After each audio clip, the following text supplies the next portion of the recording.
So we're just out and about. We see people doing a little pro-Ukraine stuff. Well, I don't know what the fuck this is, but let's see. Hi. Hello. I've got a YouTube channel. It's a bit political and stuff like that. I thought this might be an interesting opportunity for you to speak on what it is that you're doing here today. Very welcome to have a quick chat, whatever you want. Yeah, sure. So what is it you're doing? So we're Reading Peace Group. Reading Peace Group. Reading Peace Group. Yeah, we have a peace vigil here every Friday. Yeah. Could you take the mask down? I can't hear you very well. Yeah, sure.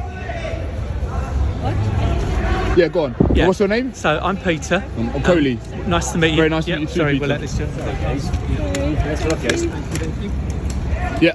Yeah. So yeah. We're from Reading Peace Group. Yeah. And we have a peace vigil every Friday here in Reading. Excellent. To say stop the war in Ukraine. Right. And no to the invasion of Ukraine. No to the invasion. Okay, interesting. Very interesting. So what are your thoughts on the invasion so far? What do you think? Yeah. So I think our priority is, well, let's try and stop the fighting as soon as possible. Yeah. Stop people getting killed. Right. Try to bring about some kind of peaceful solution. Yeah. That hopefully will allow Ukraine to rebuild. Okay. Will bring those responsible for the invasion, yep. Putin and his gang, to justice. Putin and his gang, yeah. Yeah, and also kind of help Ukraine rebuild itself. Right, and as like a British citizen, what do you think of our government's response to the war so far? What do you think of Boris Johnson? Do you think he's done well? He's somewhat, leading the charge in Europe, I suppose. I don't think he has done particularly. You don't think he has? No. I think he's kind of tried to make political capital out of it without really doing very much.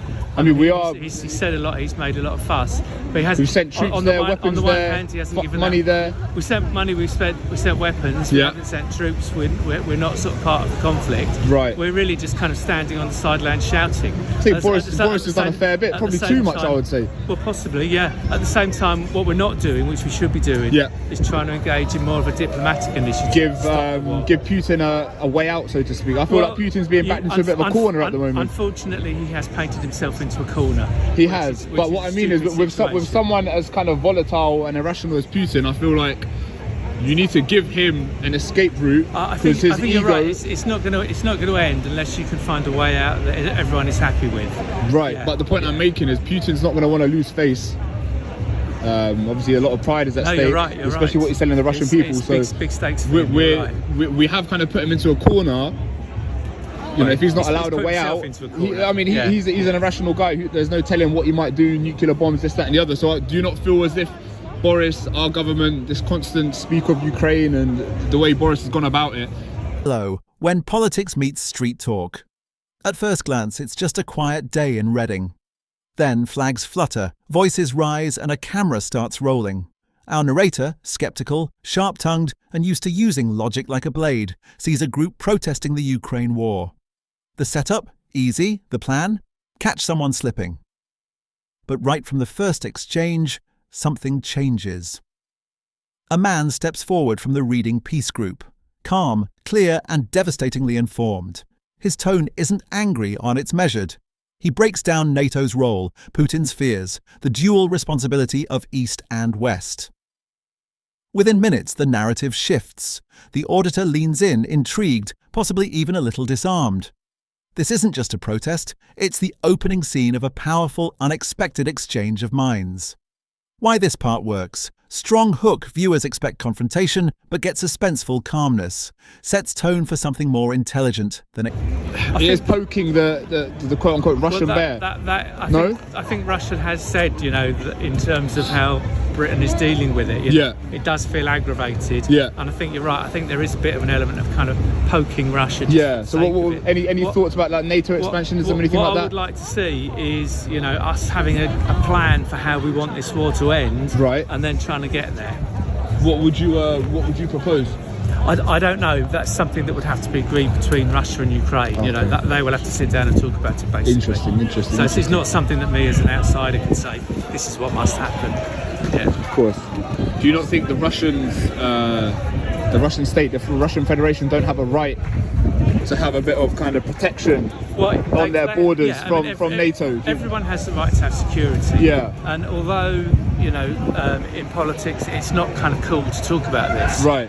The fact is, if we'd have behaved differently 20, 30 years ago, and had taken a different view of NATO expansion, then we would not be in the situation. It's good that you can weigh up both sides of the argument. I think that's a good trait to have. Thank you. That's important. No. So whether you like it or not, it's one of the reasons we are where we are now. Yeah. So unfortunately, again for Putin, we can see now Finland and Sweden want to join NATO. Absolutely, and that is entirely because of Putin's actions. Yeah. So Boris is getting involved in that as well. Russia's going to have to sort of start thinking about that and sort of talking to people and saying, okay, well, let's kind of try and come up with a security way forward that means everyone gets what they want.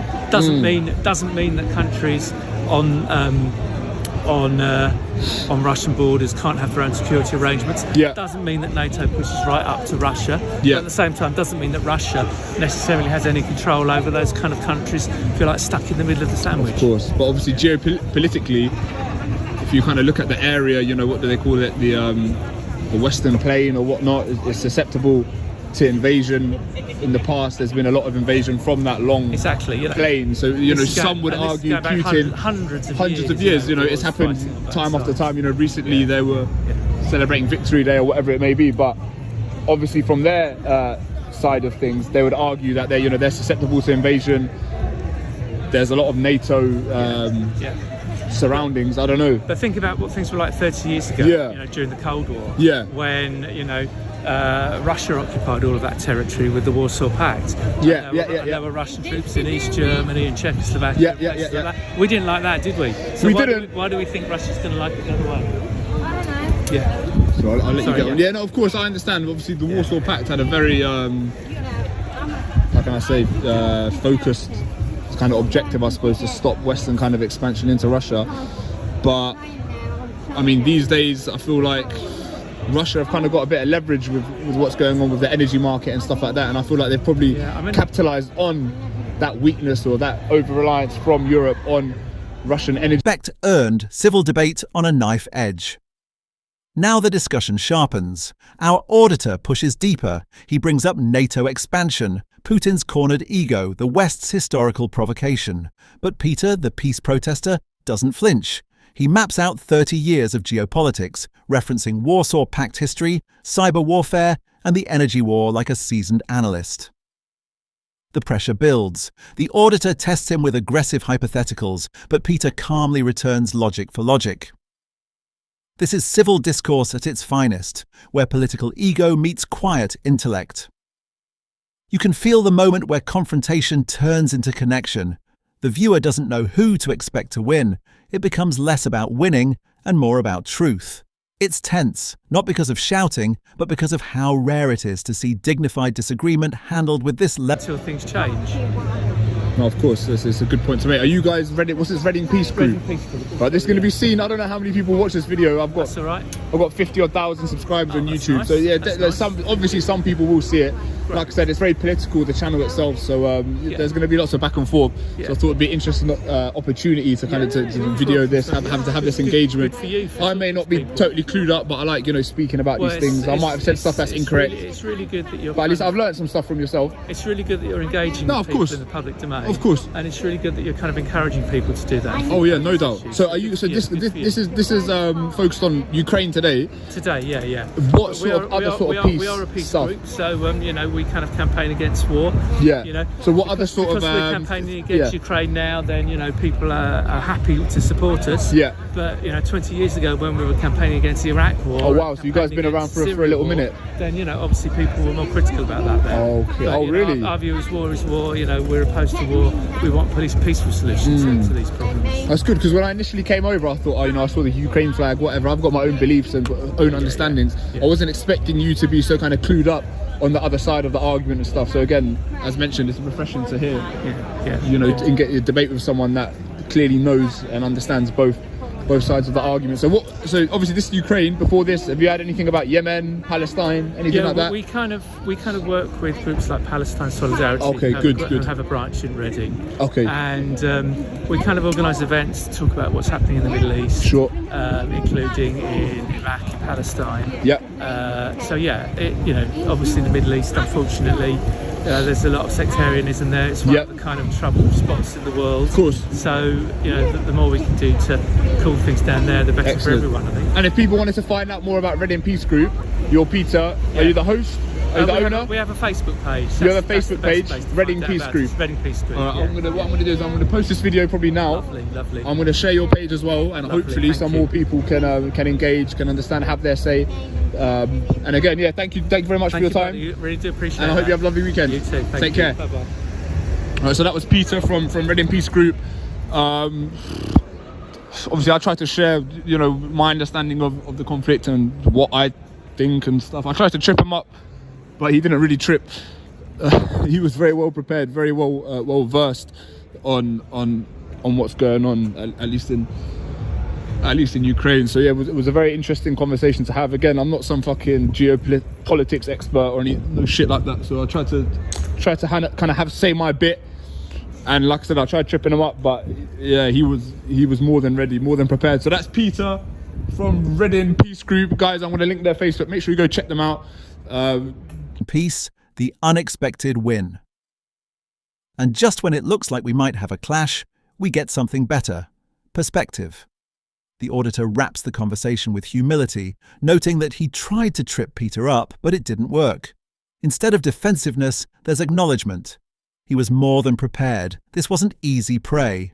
You hear something rare, something brilliant, self-awareness. Then there's the mic drop, the shout out to viewers. Make sure you check out Reading Peace Group. The camera pans away, and you're left thinking not about division, but about what it means when two people meet in public, disagree, and still walk away with their heads held high. Final verdict? The protester wasn't flustered. The auditor wasn't defeated. It was something even more powerful, an exchange that landed truthfully.